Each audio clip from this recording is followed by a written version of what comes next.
Sir, sorry, breaking news lang. Naglabas na po ng warrant of arrest laban kay Atong ang isang korte mula sa Laguna, Santa Cruz, Laguna. Hawak na po ba natin ang warrant and when do we intend to serve it? Diyan tayo nagpapasalamat, lalong-lalo na sa media. Napakabilis talaga.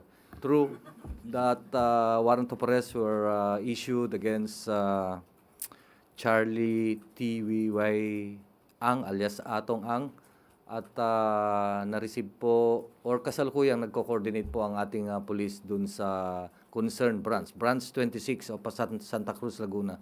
And we have some of the personalities subject of that warrant of arrest are actually in custody sa Philippine National Police kasi restrictive custody sila doon.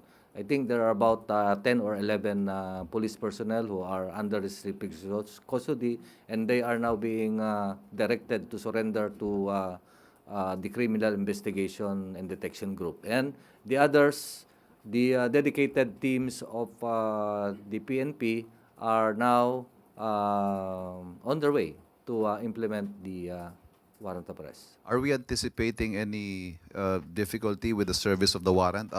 Do we know the whereabouts of Mr. Ang? Okay.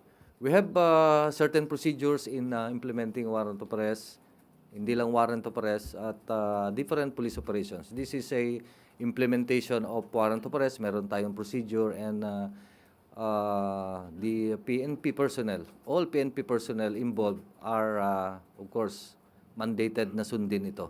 At gagawin nila ang lahat para ma-implement. Again, yung whereabouts po ni Mr. Ang, tukoy po natin.